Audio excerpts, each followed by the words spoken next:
Let's talk about leadership. In a world that's more connected than ever, what does it really take to lead a school? Especially when your students and staff come from literally all corners of the globe.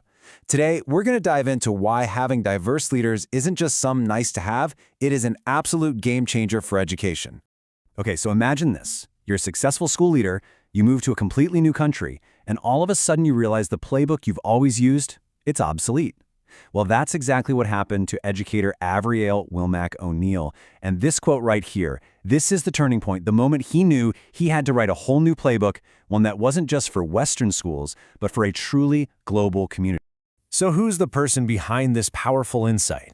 This is Avreeayl Womack-O'Neil. We're talking about someone with over 15 years of experience transforming schools right there on the front lines of international education. So his perspective, it's not just academic, it's been forged in real-world experience. Now, this timeline maps out a journey that's way more than just geographical. It's a journey of learning, and maybe more importantly, unlearning. In Los Angeles, O'Neil built a really solid foundation. But then he gets to Shanghai, and the cultural nuances, the different expectations, it forced him to question everything he thought he knew about leadership. And now, as a principal in Singapore, he's not just running a school. He's basically an architect of a new kind of community, built on all those lessons he learned the hard way. And through this whole journey, O'Neil started to notice a real disconnect.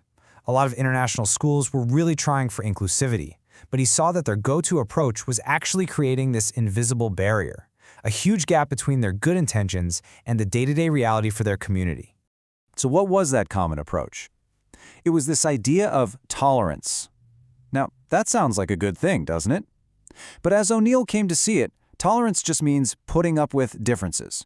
It's this passive state where we're all just kind of coexisting next to each other, but not really with each other.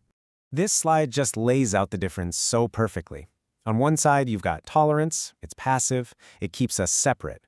But on the other side, you have understanding, and that's active. It demands real engagement, and it's what actually builds empathy. I love this way of thinking about it. The goal isn't just to avoid stepping on each other's toes, it's to actually learn each other's dance. So that's the big question, right? How do you actually get from that passive idea to an active practice? Well, O'Neil didn't just point out the problem. He developed a really practical framework, a set of guiding principles for any leader who's trying to navigate a diverse environment. He calls it the 3 A's, and it's brilliantly simple. First, you anchor. You anchor yourself in your core values. You have to know what's non-negotiable for you as a leader.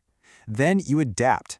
This is where you show flexibility and a genuine curiosity to learn from the new culture all around you. And finally, with that solid foundation, you advance. You move the entire community forward, together, with transparency and a real shared sense of purpose. But he didn't stop there. Beyond that framework, he also introduced this concept he calls radical visibility. And this is so much more than just an open-door policy. It's about actively inviting parents and students into the decision-making process, making them true partners, co-authors in shaping the school's culture. It's all about making sure everyone feels like they have a real stake in the school's success. O'Neil's journey didn't just end with him developing his own leadership style. His experiences sparked a much bigger question.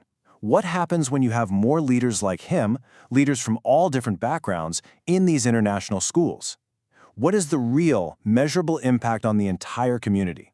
And his research uncovered some absolutely fascinating insights. His work specifically highlighted how Black male leaders in international schools often bring this unique and powerful ability to build bridges between different groups. Their very presence can make the entire school community more culturally aware, more agile, and that leads to deeper, more meaningful connections for absolutely everyone. And this brings us to the most crucial point of all. Representation really does matter, but not just for appearances. It's a genuine strategic advantage.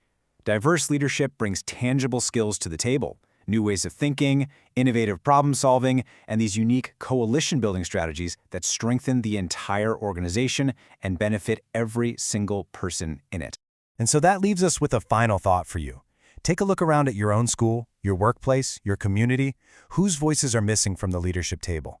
And maybe more importantly, what incredible opportunities for growth, for connection, and for innovation are you all missing out on because they're not there?